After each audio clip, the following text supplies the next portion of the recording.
আমি জানি না জানাকারী ব্যভিচারকারীকে কিভাবে শাস্তি দেয় সুন্দর করে, আমি জানি না। আমি জানি না অপরাধীকে কিভাবে সুন্দর করে শাস্তি দেয়, আমি জানি না। ওই শাস্তিটাই সৌন্দর্য আমার কাছে। আমার কাছে অপরাধের বিচারটাই হচ্ছে সৌন্দর্য। আমার কাছে অন্যায়কারের লাঞ্ছনাই হচ্ছে সৌন্দর্য, যাতে অন্যান্য মানুষ অ্যাওয়ার হইতে পারে, ওয়ার্ন হইতে পারে, সতর্ক হইতে পারে। This is what beautiness of my view, my point of view. আমি সুন্দর করে পারবো না ঘুষখোরের ছেলে ফুটাঙ্গিগিরি দেখায় ঘুরবে আর আমি বলবো যে wow wow wow, I couldn't do that. আমি পারি না, পারবো না। আমি তোমাদের কাউকে পারবো না তোমার এই সুন্দর জামা কাপড় আর তোমার এই দাম্ভিকতা নিয়ে চলাকে কংগ্রেচুলেশন বলতে। No, I can do that, because আমি জানি তোমার আব্বার বেতন 40,000, 45,000। তোমার আব্বার বেতন আজকে 60,000 হয় নাই, শুরু করছিল 13,000 টাকা দিয়ে, 12,000, 8,000, 7,500 টাকা দিয়ে। এটা তোমার আব্বা, 30 বছর চাকরি করার পর এখন বেতন হয়েছে কত? 82,000। আমি তোমাকে কংগ্রেচুলেশন বলতে পারবো না, আমার পক্ষে সম্ভব না। তোমার এই ব্র্যান্ডের জামা, তোমাদের আইফোন, এগুলো প্রমাণ করে তোমার আব্বা দুর্নীতিবাজ। তোমার দাদার কোনো সম্পদ ছিল না, তোমার আব্বার জন্য কিচ্ছু রেখে যেতে পারে নাই। 17,000 টাকা বেতন তোমার আব্বার এখন বেতন মাত্র। সরকারি চাকরি, আবার কিছু হলে বলো যে ফোন দেবো এই অফিসে সেই অফিসে আটকায় দেবো, হ্যান ত্যান বগু চলে বেটা। 60 বছর আটকাবি তুই আর তোর বাপ মিলা বেটা। এই বেটা 60 বছরের পরে পারবি আর কিছু করতে? হ্যাঁ, তুই আর তোর বাপ মিলে আমার বার্ধক্য আটকাইতে পারবি? তুই আর তোর বাপ মিলে কতদিন আমাকে অপারগ রাখবি? 40 বছর, 32 হয়ে গেছে, আর পারবি 16-17 বছর। এরপর আর এই পৃথিবীর কোনো প্রয়োজন নাই আমাকে, আমার সন্তানদের আর আমার প্রয়োজন থাকবে না। somehow they will manage their self, কোনো না কোনো ভাবে তারা তাদের নিজেদেরকে মেনটেন করবে। কি ভাই তুই কে রে? তুই কি তো শরম করে না? আইফোন নিয়ে হাঁটোস, স্যামসাং মোবাইল নিয়ে হাঁটোস, বাইক চালাস R15। তোর আব্বা কি করে রে ভাই? তুই তোর আব্বা কি করে? যা, আমি বললাম না। আচ্ছা সুন্দর করে বলতে ভাই, তো জামশেদ ভাই সুন্দর করে বলতে হয় ভাইয়া। ভাই তুমি একটু বলো না তোমার আব্বা কি করে? বলো ভাইয়া, তোমার আব্বা কি করে? R15 চালাও, জিক্সার চালাও, হ্যাঁ বিদেশ ট্যুরে যাবা, মালয়েশিয়া এবার ছুটিতে। তোর আব্বা কি করে রে? থাইল্যান্ড যে ছবি দেশ ঘুরার, সুইমিং পুলে বৈশা কি করে রে তোর আব্বা? তোর দাদা কি রেখে গেছে রে তোর লাগিয়া? বেটা দুর্নীতিবাজ হলে হইছস, বেটা ঘুষখোর হলে হয়েছিস, তাহলে নির্লজ্জতা এখানে পৌঁছেছে। আবার হুজুর রম মার হাবা ও ব্যক্তি 3 লাখ টাকা দিছে, ও ফকিন্নির বলা, আস্তাগফিরুল্লাহ, এভাবে বলা উচিত না। ও তো অসুখ হলে চিকিৎসাই করতে পারবে না, 3 লাখ টাকা দিতে আসছে মসজিদে, আবার মার হাবা বলা। আমি কোনোদিন বলছি মার হাবা? দেখছেন আমার মুখে? কেন মার হাবা বলবো? ও কি করে যে 3 লাখ টাকা দিছে এখানে এসে? এত বড় চোর ঘুষখোর মার হাবা বলবো? আবার মসজিদের সভাপতি বানাবো? এলাকার মানুষ এত নিকৃষ্ট কিভাবে হয়? মানুষ 2-4টা মানুষও কি ভালো হয় না? একটা দেশের এতগুলো মানুষ কিভাবে এত আবর্জনা হয়? এত আবর্জনা কিভাবে হয় মানুষ? আরেকজনের বউ আরেকজনের সাথে ধরা পড়ছে, কয় বিয়ে পড়া দিব। আরে বেটা তুই আরেকজনের বউ কেমনে বিয়ে পড়াবি বেটা? এই বদমাশ, এটা নিয়ে বিচার তো? তুই ধর্ম বুঝিস না? তোর বাসায় কোরআন নাই? আরেক বেটা বিদেশ আছে, ওই বেটার বউ ধরা পড়ছে একজন লোকে, কয় বিয়ে পড়া দে, মাথা কামাই দে। এটা নিয়ে বিচার তো? হ্যাঁ, তোর ঘরে ডাকাতি করলে তুই কি বিয়ে পড়া দিবি, মাথা কামাই দিবি রে? আরেকজনের বউ বিয়ে দিয়ে দে। কত বর্বর সমাজ! একটা মানুষ নেই প্রতিবাদ করার। এটা আবার ভিডিও করে ইন্টারনেটে ছাড়ে, আবার বলে যে একবার ঠিক বিচার হয়েছে নাকি বিয়ে পড়াই দেবো। আরে বেটা, হেতে যা করার জন্য এই জায়গায় জেনা করার জন্য উঠছো, তুই বিয়ে করা দিলে তো তার আকাঙ্ক্ষা আরো পূরণই করলি তুই। তুই আরেক বেটার বউ বিকে কেমনি বিয়ে দিবি রে? মানুষ মারা গেলে তো ইদ্যুৎ পালন করে 3 মাস 10 দিন, 4 মাস 10 দিন ইদ্যুৎ পালন করে। ওই জায়গায় আরেকজনের বউ কেমনে বিয়ে দিস তুই? ওই বেটা তালাক দিলে তো বেটা ইদ্যুৎ পালন করতে হবে, মানে তারপরে যে বিয়ে। আজকে ধরা পড়ছে, আজকে বিয়ে পড়াই দিচ্ছে। তো নিকৃষ্ট হয় নাকি সমাজ? একটা দেশের মানুষ এত আবর্জনা কিভাবে? এত আবর্জনা কিভাবে?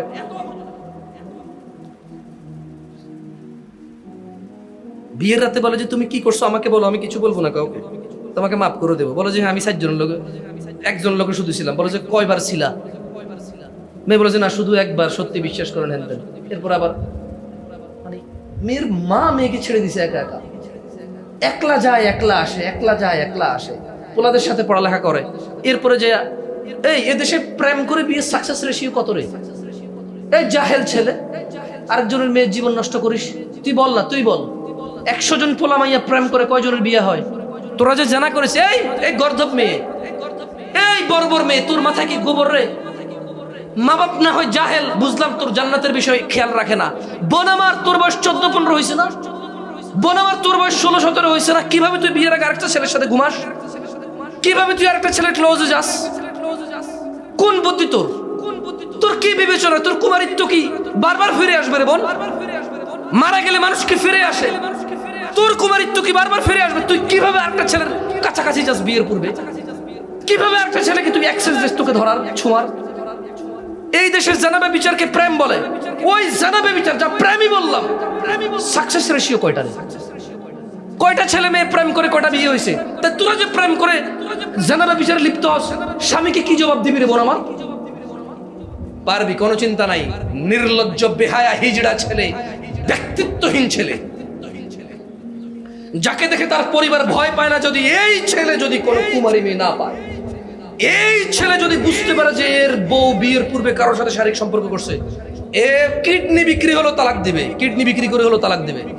এবং সে অ্যানাউন্স করবে, হ্যাঁ আমি ওই দুর্ভাগা যে একটা মানে দুশ্চরিত্রা মহিলাকে বিয়ে করেছি, আমি সেই অবিচক্ষণ লোক, আমি সেই বর্বর, সেই গর্ধব যে বিচক্ষণতা দিয়ে ফাইন্ডিংস করতে পারেনি একটা ভালো মেয়ে বিয়ে করেছে, একটা দুশ্চরিত্রা যে বিয়ের পূর্বে চরিত্র খারাপ করেছে, আমি সেই দুর্ভাগা, সেই গর্ধব, তালাক দিয়ে দিলাম। তাহলে যে আমার কি হবে, সমাজ কি হবে? তুই ছেলে রে বেটা, তুই পুরুষ, আমার কি হবে?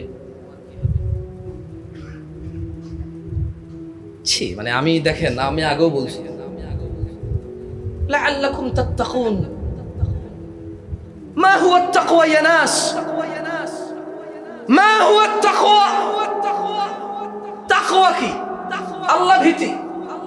কিভাবে আল্লাহ ভীতি হলো? রোজা রেখা প্রেমিকরে বলতেছে, তোমাদের এলাকায় ইফতারি আজকে কি বানাইছে, তোমরা আজকে কি বানাইছো?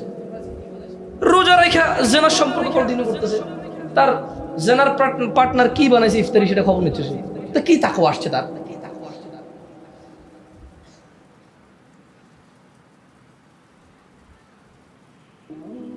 ইফতারের পূর্ব মুহূর্তে অফিস ছাড়ার আগে সরকারের লোক ঘুষ নিয়ে বেরোচ্ছে, কি তাকওয়া আসছে তার?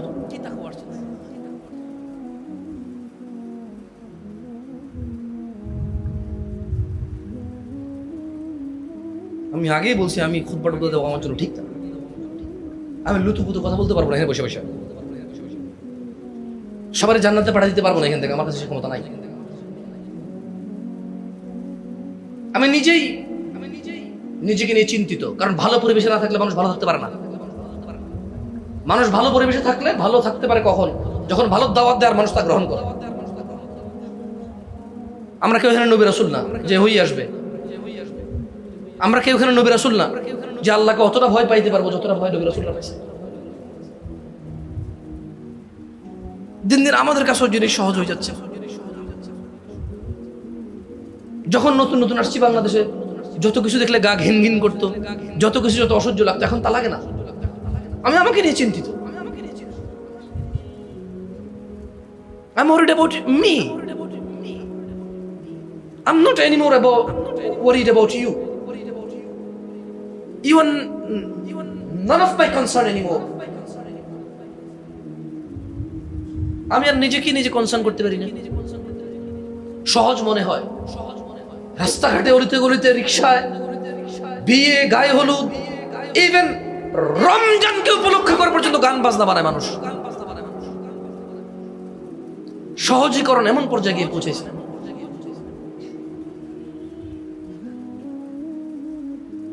আল্লাহ বলছে, আইয়ুহাল্লাযীনা আমানু, হে ঈমানদাররা, কুতিবা আলাইকুমুস সিয়াম, তোমাদের উপর সিয়ামকে ফরজ করা হলো, কামা কুতিবা আলাল্লাযীনা মিন ক্বাবলিকুম লাআল্লাকুম তাত্তাকুন, যাতে তোমরা আল্লাহ ভীরু হইতে পারো, এই জন্য তোমাদের উপর রোজা ফরজ করছি। প্রত্যেকে আমরা রোজা রাখি, কিন্তু আমরা আল্লাহ ভীরু হইতে পারতেছি না। তা কেমন রোজা রাখি আমরা? একটা শেভ করা লোক বললো না যে রোজা আসছে আমি রোজা রাখি, এখন আমার তাকওয়া অবশ্য আমি আর শেভ করবো না। একটা বউ পিটানো লোক বললো না যে রোজা আসছে আমি আর বউ পিটাবো না। একটা জুয়ারি বললো না যে রোজা আসছে আমি আর জুয়া খেলবো না। একটা ইয়াবাখোর বললো না যে আমি আর ইয়াবা খাবো না, রোজা আসছে আমি রোজা রাখি, আমার তাকওয়া বাড়ছে। একটা ঘুষখোর সুদখোর বললো না যে আমি সুদ খাবো না, ঘুষ খাবো না, রোজা আসছে আমি রোজা রাখি। একটা সিনেমা নাটকের নায়ক নায়িকা বললো না যে আমি রোজা আসছে রোজা রাখি, বলছে যে হালাল সিনেমা বানাবে। কি দেশ, কি মানুষ, কোন পর্যায়ে পৌঁছাইছি, কোন পর্যায়ে পৌঁছাইছি। সত্য কথাগুলো বললে শত্রু মনে করে, বলে যে সুন্দর করে বলেন। আরে ভাই সুন্দর করে কেমনে পিড়ায় আমি জানি না, আমি জানি না মানুষকে কিভাবে সুন্দর করে, আমি জানি না জানাকারী ব্যভিচারকারীকে কিভাবে শাস্তি দেয় সুন্দর করে, আমি জানি না, আমি জানি না অপরাধীকে কিভাবে সুন্দর করে শাস্তি দেয়, আমি জানি না। ওই শাস্তিটাই সৌন্দর্য আমার কাছে, আমার কাছে অপরাধের বিচারটাই হচ্ছে সৌন্দর্য, আমার কাছে অন্যায়কারের লাঞ্ছনাই হচ্ছে সৌন্দর্য, যাতে অন্যান্য মানুষ অ্যাওয়ার হইতে পারে, ওয়ার্ন হইতে পারে, সতর্ক হইতে পারে। This is what beautiness of my view, my point of view. আমি সুন্দর করে পারবো না ঘুষখোরের ছেলে ফুটাঙ্গিগিরি দেখায় ঘুরবে আর আমি বলবো যে wow wow wow, I couldn't do that. আমি পারি না, পারবো না। আমি তোমাদের কাউকে পারবো না তোমার এই সুন্দর জামা কাপড় আর তোমার এই দাম্ভিকতা নিয়ে চলাকে কংগ্রেচুলেশন বলতে। No, I can do that, because আমি জানি তোমার আব্বার বেতন 40,000, 45,000। তোমার আব্বার বেতন আজকে 60,000 হয় নাই, শুরু করছিল 13,000 টাকা দিয়ে, 12,000, 8,000, 7,500 টাকা দিয়ে। এটা তোমার আব্বা, 30 বছর চাকরি করার পর এখন বেতন হয়েছে কত? 83,000। আমি তোমাকে কংগ্রেচুলেশন বলতে পারবো না, আমার পক্ষে সম্ভব না। যদি তুমি সুখ 2-4-10 দিন খাইছো আর তোমার জীবন স্বাবলম্বী আর টাকার প্রয়োজন মিটে গেছে, অভাবের ঘাটতি পূরণ হয়ে গেছে, তাইলে বুঝতাম যে ঠিক আছে, সেরে গেছে। কিন্তু খেতেই হচ্ছে কৃষ্ণউট। এই যে ছেলে, এই বিবাহের পূর্বের বহির্ভূত সম্পর্ক সে বিবাহের পরেও বিনিয়োগ কর। কারণ মনে রাখবা, ছোট ভাই, তোমার কাছে যদি মনে হয় যে বিয়ে করো নাই, বউ নাই, এই জন্য প্রেম করো, ভুল। এটা তোমার চরিত্র। বিয়ে করলেও তুমি করবে। যদি তুমি বিয়ে করো নাই এই রিজনে প্রেম করো, তাহলে তুমি বিয়ে করার পরেও প্রেম করবা, এতে কোনো সন্দেহ নাই। তাহলে পরকীয়া কাকে বলে বলো? বাংলাদেশে মানুষ আমরা আজও জিনা অবিবাহিত করলে বলে যে প্রেম, জিনা বিবাহিত করলে বলে যে করবে, বাট জিনা বলি। অবিবাহিত লোকের জিনাকে আমরা বলি প্রেম, বিবাহিত লোকের জিনাকে আমরা বলি পরকীয়া। তারপর আমরা জিনা বলতে রাজি নেই, সুন্দর সুন্দর নাম নিয়ে আসছি। এই আগামীর প্রজন্ম পরকে ঘৃণা করবে, জিনাকে না। পরকীয়া ঘৃণা করলে বুঝলাম, কিন্তু পরকীয়া করলে কি সমস্যা? বলবে যে ফ্যামিলি নষ্ট হয়ে যায়, ধ্বংস হয়ে। কিন্তু এটা যে গুণা, এটা যেটা বিশাল বড় মারাত্মক ইফেক্ট আছে জীবনে, এটা দিয়ে তার কোনো কি থাকবে না। এটাকে বলে কি, এটা নিয়ে ওরা কোনো ই থাকবে মানে কনসার্ন থাকতে লাও যে গুণা বা পাপ, বা আমার রিজিক কমবে, আমার হায়াত কমবে, আমার সুস্থতা কমবে, আমার সম্মান কমবে, এটা নিয়ে সে এ করবে। তোর মেজে আরেকটা পরিবার নষ্ট গুণান আছে, কিন্তু এটা মানে আফসোস চাই তার আছে। আল্লাহর বিধিবিধান, আল্লাহ সবগুলো অপরাধকে বলছে করিও না, খালি জিনাকে বলছে কাছেও দিও। আমার মনে হয় নেশা অবস্থায় নামাজের কাছে যেতে না করছে, আর জেনাকে জেনার কাছে যেতে না করছে। লা তাকরাবুস সালাত, না নামাজের কাছে বা নেশা, মানে নেশার বস্তু থাকে। আর মানে জেনার বিষয় বলছে যে লা তাকরাব, কাছে যেতে না। এই রোজার কোন দিন, এই রোজাকে কেন্দ্র করে কে ইকুয়াল খারাপ কাজটা ছাড়ছে? আপনাকে অভিনন্দন, আপনাকে জামশেদ মজুমদারের পক্ষ থেকে অভিনন্দন, সারা পৃথিবীর সকল মুসলমানের পক্ষ থেকে অভিনন্দন। জিতে যাবেন আপনি ইনশাআল্লাহ। আল্লাহ বলেছে যে রোজাকে আল্লাহ ফরজ করেছে তাকওয়ার জন্য, আল্লাহ ভীরুতা অর্জনের জন্য। আপনি যদি অপরাধ ছেড়েছেন রোজা আসার পর, রোজায় অপরাধ ছেড়ে দিয়ে পরে করবেন এই জন্য না। রোজা আসছে, রোজা আসেন, আল্লাহ ভীতি যাচ্ছে, নিজে নিজে লজ্জা পাচ্ছেন অপরাধ করতে, আর অপরাধ ছেড়ে দিছে। আপনাকে স্বাগত, আপনি জিতে যাবেন ইনশাআল্লাহ। কারণ আপনার রোজা কবুল হওয়ার সম্ভাবনা বেশি, কারণ আল্লাহ কোরআনে বলছে রোজা আমি ফরজই করছি আল্লাহ বিরুদ্ধে বাড়ার জন্য। তো আপনার আল্লাহ বিরুদ্ধে বাড়তেছে, তার মানে রোজা আপনার কাজে আসতেছে, রোজা আপনার কাজে আসতেছে। আর আপনি যিনি কোনো ধরনের কোনো অপরাধ ছাড়েন নাই, রোজা আপনার কাজে আসতেছে না। আমি কি বলছি রোজা রাখিয়েন না? আমি কি বলছি রোজা কবুল হচ্ছে না? হ্যাঁ, আমি বলছি রোজা আপনার ফরজই করছে আল্লাহ বিরুদ্ধে জন্য, আপনি কোনো অপরাধী ছাড়তে পারতেছেন না। আসলে আপনার কি কাজে আসতেছে আপনিই কোন না, আমি বললাম যা। আজকে আসলে আমি একটু ফ্রাস্ট্রেটেড, আমি একটু বিরক্ত। আমি বিরক্ত এই জন্যে, বাংলাদেশের প্রতি সামান্য কিছু সরকারি চাকরিজীবীরা 22 কোটি মানুষের সাফারের জন্য দায়ী। এই রাজনীতিবিদরা তাই সর্বোচ্চ 10%, 90% তাই হচ্ছে সরকারি চাকরি। এই 22 কোটি মানুষের সাফারিং এর জন্য দায়ী হচ্ছে অথরাইজড পার্সনরা, হচ্ছে কে? সরকারি চাকরিজীবীরা। অথরাইজড পার্সন কিন্তু নেতা না, নেতার সিগনেচারে কিছু হয় না, সরকারি চাকরিজীবী সিগনেচারে যা হয়। এই রাস্তায়, এই ঘাট, এই চুরি, এই ডাকাতি, এই নারায়ণগঞ্জের বদনপুরে যাত্রাবাড়ির জেলের মধ্যে চোর ডাকাতরা প্রকাশ্যে হেঁটে বেড়ায়, কখন কার মোবাইল টান দিয়ে নিয়ে যাবে, মানুষ ভিডিও করে ছাড়ে। এটা দমন করার ক্ষমতা বাংলাদেশের নাই। এরা কিভাবে অন্যায়কারী সরকারকে নির্মূল করছে দাবি করে আমার জানা নাই। অন্যায়কারী কিছু ব্যক্তিকে এরা নির্মূল করছে, বদলে অন্যায়গুলো অন্যরা দখল করে এটা। কারণ অন্যায় বন্ধ এভাবে করা যায় না, অন্যায় বন্ধের জন্য প্রয়োজন শাস্তি, তার জায়গা দখল করা না। আপনি নেতা,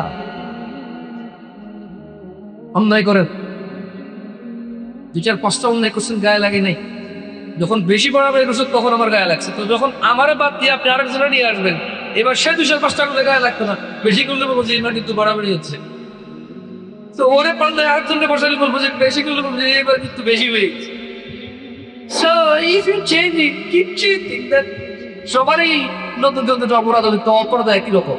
ধরো এই থানার ওসি দুর্নীতিবাজ, চোর ডাকাতদের থেকে হাতাহাতি করে সেগুলো বন্ধ করতেছে, ট্রান্সফার করে আর করে দিয়ে এলে ভোটেও দুর্নীতিবাজ। এবার দেখলে না লাভ আছে, এই ভাবে 3 বছর শেষ। একটা প্রকার চেঞ্জ, একটা প্রকার চেঞ্জ। কারণ আপনি যে দুর্নীতিবাজ ওসি ছিল, এসআই ছিল, আইজি ছিল, ডিএজি ছিল, আপনাকে ট্রান্সফার করছেন, ওকে আপনি শাস্তি দেন। ওর চুরি চাক্ষুষ, ওর ইনভলভমেন্ট চাক্ষুষ, আপনি শাস্তি দেন, ট্রান্সফার করছেন কোথায়? ওই বান্দরবন খাগড়াছড়ি থেকে ঘুষ দিতে পারে। আরে ভাই, যেটা খাইছে শাস্তি কোথায়? যেটা খাইতে চাকরি হয়ে গেল, হয়ে গেল। ওর তো ছোটবেলা থেকে চাকরি করে খাবে, এইভাবেই ও বড় হয়েছে। তো চাকরিটা তো হয়ে গেল, ও তো সাকসেস। ও দুর্বৃত্তি করে ঘুষ খেয়ে তোর সমস্যা হয়নি, হয়েছে? ওই বান্দর ওর পড়াবে ঘুষ না খাওয়ার জন্য, ওসি বলে যা কামাছে দা দিয়ে আছে সোজা মতেছি ঘুষে দেবে, আরো বেশি খাও। ও বলছে 50 লাখ মতেছিলাম। পড়া বিজনেস কোথায় বেশি আছে ওই জায়গা? কারণ আপনি 16 টাকা ট্রান্সফার করছেন আর এক জায়গায় শাস্তি দিয়া, বড়টাও দুর্নীতি ঘুষ, ওটা বড়টাকে বোঝে গেছে বলবো যে তুমি আমার বাঁকার উপরে হেব। আল্লাহ ওদেরকে বুঝার তৌফিক দান। তুমি নিকৃষ্ট পাওয়ার শর্ত আমার বলে যাচ্ছি। তোর আজকে লাস্ট কথা, তুমি একটা অসভ্য বড় মানুষের সন্তান, তোরা গলায় চলবো না, গলা উঁচু করে চলবো। হ্যাঁ, কুন্দিন তো চাই তাই চলবে, শর্ত একটু শর্ত। এবং তোমার এই চাকচিক্য একটু নুকাও, তোমার এই চাকচমক একটু নুকাও। এটা তোমার প্রতি ভাইয়ের অনুরোধ। তোমার ওই বক্স খাট 2 লাখ টাকা দামে, তোমার ওই মানে গাড়ি গুলো সব দুর্নীতির কুচের টাকা। তুমি এটা চোরের সন্তান, তুমি এটা নির্লজ্জ হ্যাঁ মানুষের সন্তান। তোমার আবার মানুষ এটা তো তোমার কোনো মানুষই না, ও মানুষের কাতারেই পড়ে না। তুমি বলতে গেলে অমানুষের সন্তান না, এটা তোমার দোষ নাই। না, তোমার কোনো দোষ নাই এতে, কারণ তুমি নির্বাচন করতে পারো যে আধার জন্ম নিবা, বাট তুমি নির্বাচন করতে পারো কিভাবে জীবন চালাও। So, তোমার আপনার ওই অসৎ উপার্জন দিয়ে ফুটে দিকে করে চলবে না। একটু লজ্জাবোধ করো, তোমার বয়স মাত্র 22 বছর। আমি তোমাকে অনেক ভালো মনে করি, আমি মনে করি তোমার মাথায় মগজ আছে, এটা পচে যায়নি। আমি বিশ্বাস করি তোমার মাথায় গোবর নাই। আমি বিশ্বাস করি তুমি 16 বছর একটা মর্যাদাবান মানুষ। এটা জামশেদ মুলুকার, আল্লাহর কসম। আমি জামশেদ তোমার বড় ভাই, আমি বিশ্বাস করি তুমি তোমার আব্বার চাইতে ভালো। আল্লাহর কসম, আমার নজরে তোমার আব্বার চাইতে তুমি উন্নত, তুমি সম্মানজনক। এই সমাজের মুরব্বীদের চেয়ে আমি তোমাকে বেশি ভালোবাসি, কারণ তোমার ভিতরে এখনো আত্মমর্যাদা বোধ আছে। অপরাধকে তোমার অপরাধ মনে হয় শুধু একটু। তোমার এই চাকচিক্য, তোমার এই আলিশান চলাফেরা, তোমার এই সচ্ছলতা গোপন করো, মুক্ত হও। তোমার বাপকে বুঝো, আপনার লাগবে না। ক্ষমতার লজ্জা করো, ও লজ্জা করবা না, কর্ম হওয়ার জন্য অপেক্ষা করো। আজকে আমি যাচ্ছি অন্য পরিচয় কি পায়, কালকে অন্য কেউ বলবে। তাই এখন সবাই পিছিয়ে বলার সামনে বলছি, তুমি পৃথিবীর কোন পরিস্থিতি তৈরি করবা করো। আমি জামশেদ কলকাতা, আমি চোরের সন্তান, নিকৃষ্ট মানুষ সন্তান। বরবার তোমার আব্বা মানুষের একটু সম্মান নষ্ট করে ডাকে নামাইছে, তোমার আব্বা নিরপরাধীকে অপরাধী বলে ডাকে নামাইছে। তোমার আব্বার কারণে বাংলাদেশে রাস্তাঘাটে যায়, তোমার আব্বার কারণে বাংলাদেশে চুরি ডাকাতি হচ্ছে, তোমার আব্বা অপরাধীদেরকে বাঁচাই দিচ্ছে। তোমার আব্বা ওই নিকৃষ্ট মানুষ যে 5 কোটি মানুষের সাফারিং সহ্য করতে রাজি, শুধু নিজের সুখ না, বিলাসিতা, কাল্পনিক বিলাসিতা করতে রাজি। থাইল্যান্ড যায় ছবি তুলে পাঠাবা, মালয়েশিয়া যায় ছবি তুলে পাঠাবা, নতুন আইফোনের ছবি তুলে পাঠাবা না। তোমার আব্বা কি চাকরি করে একবার ভাবো, ভাবো তোমার আব্বার বেতন কত, ভাবো তোমার আব্বা কত টাকা কামায় এই চাকরি থেকে।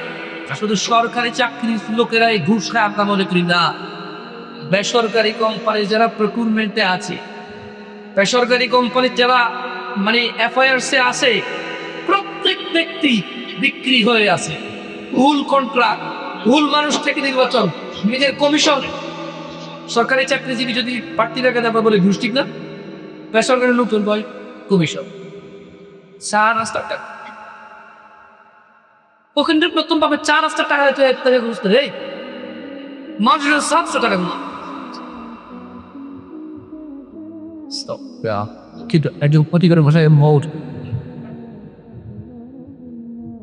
কিছু বললাম তো, আর কিছু বললাম এই বুঝছো। তোমার আবার 4 টাকা বললাম কিচ্ছু, তুমি এগুলো দেখাবা না, তোমার এইসব চলাফেরা দেখাবা।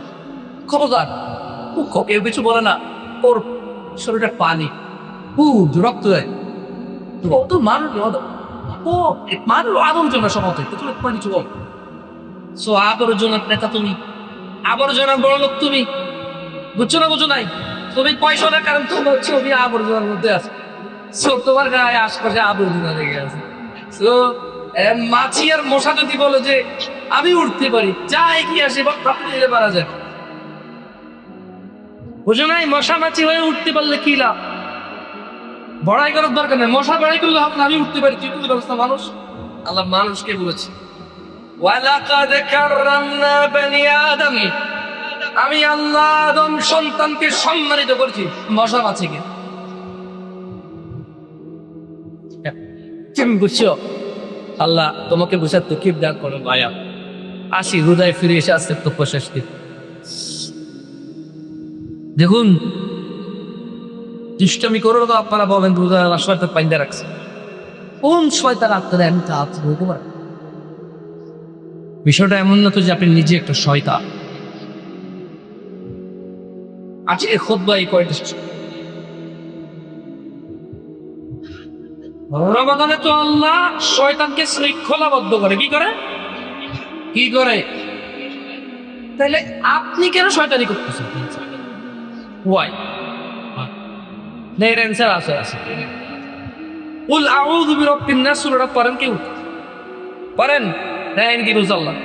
কুল আউযু বিরাব্বিন নাস মালিকিন নাস ইলাহিন নাস من شر الوسواس الخناس الذي يوسوس في صدور الناس من তারপরে মিনাল জিন্নাতি, তাহলে শয়তান কয়ের প্রকার? একটা হচ্ছে জিন শয়তান। শয়তান কিন্তু জিন না, জিনের মধ্যে শয়তান আছে। শয়তান শয়তান আপনার মনে করছেন কি জিন আর শয়তান এক কথা না? মানে মানুষ কিন্তু মহিলা পুরুষ কি এক কথা? মানুষ মহিলা পুরুষ কি এক কথা? ছোট আর বড় কি এক কথা? শিশু আর বুড়ো কি এক কথা? সবাই কি মানুষ, কিন্তু এরা নারী পুরুষ ভাগ আছে। শয়তান মানে কিন্তু জিন না। আপনি এরকম মনে করছেন না? এসে সূরা নাস পড়েন না, মিনাল জিন্নাতি নাস তাহলে কি মানুষ? তাহলে আমরা আল্লাহর কাছে কোন শয়তান থেকে আশ্রয় চাই? মিনাল জিন্নাতি ওয়ান নাস, মানুষ শয়তান আর জিন শয়তান থেকে আমরা আশ্রয় চাই। তাইলে জিন শয়তান তো এখন কি হয়ে গেছে? শয়তান এখন কি হয়েছে? শয়তান মানে এখন এটা মানুষ শয়তান আর জিন শয়তান, শয়তান কি হয়েছে এখন? এখন ধরুন শয়তান, তাহলে আপনি বান্দরানি করতেছেন কেন? আপনি শয়তানি করতেছেন কেন? কারণ আপনি নিজে শয়তান না। এখন তাহলে কি বাইরে রাখতে হবে আপনারাও কোথাও? দেশ ভালো হওয়ার জন্য, জনগণ ভালো হওয়ার জন্য, সমাজ ভালো হওয়ার জন্য, রাষ্ট্র ভালো হওয়ার জন্য, পরিবার ভালো হওয়ার জন্য, ব্যক্তি ভালো হওয়ার জন্য এদের একটা সম্ভব আপনাকে? ও আপনার বাপ মুখ নেতা বন্ধু, আপনার বড় ভাই সরকারি চাকরির লোক অফিসে বলেন, আপনাকে দিয়ে দেন ভেঙে সব কে বল? আপনার বল ঠিক। আল্লাহ তাআলা আমাদেরকে এই রমজানের তাকওয়া প্রাপ্তি হওয়ার তৌফিক দান, অন্যায় অপরাধ থেকে ফিরে আসার তৌফিক দান, আমাদের গুনাহ ভুল ত্রুটি তিনি ক্ষমা করে দেন, উনি গফুর। আল্লাহ সুবহানাহু ওয়া তাআলা আমাদের নিজেদের সংশোধন হওয়ার তৌফিক আছে। আল্লাহ সুবহানাহু ওয়া তাআলা আজকের খুতবার খতিবকে হিদায়াত দান করুন, হিদায়াতের পথ বিচারিত করুন। আজকের খুতবার খতিবকে আল্লাহ তাআলা সংশোধন করুন। আজকের খুতবার খতিবের ভুলকে আল্লাহ মাফ করুন। আজকের খুতবার খতিবকে এবং তার খুতবার মুসল্লিদেরকে আল্লাহ এই খুতবা থেকে লিখিত ক্ষমার বরকত করিতে। আজকের খুতবার খতিব এবং তার মুসল্লিদের আল্লাহ ক্ষমা করুন। আজকের এই মসজিদের খুতবার খতিব এবং তার মুসল্লিদের আল্লাহ তাআলা ক্ষমা করুন। আল্লাহ তাআলা এই খুতবার খতিব এবং তার মুসল্লিদের তিনি সুবহানাহু ওয়া তাআলা জীবন সংশোধন করে ওনার পথে জীবন অতিবাহিত করার তৌফিক দান। আল্লাহ তাআলা আজকের খুতবার খতিব এবং তার মুসল্লিদের ইসলামকে সহজ করে দিন, অপরাধকে কঠিন করে দিন। আল্লাহ তাআলা হৃদয়ে আত্মমর্যাদা জাগ্রত করে দিন। আল্লাহ তাআলা আমাদের বক্ষ প্রশস্ত করে দিন। আল্লাহ তাআলা আমাদের পিতামাতা যারা পৃথিবীতে তাদের ক্ষমা করে দিন। পিতামাতা যাদের পৃথিবীতে বেঁচে আছে তাদের সুস্থতা লাভ করুন, হৃদয়ের পদে উজ্জ্বল রাখুন এবং গুনাহ খাতাটি বাদ করে দিন। আল্লাহ সুবহানাহু ওয়া তাআলা اللهم إن الله وملائكته يصلون على النبي يا أيها الذين آمنوا صلوا عليه وسلموا تسليما كثيرا اللهم صل على محمد وعلى آل محمد كما صليت على إبراهيم وعلى آل إبراهيم إنك حميد مجيد اللهم بارك على محمد وعلى آل محمد كما باركت على إبراهيم وعلى آل إبراهيم إنك حميد مجيد وأقيم الصلاة.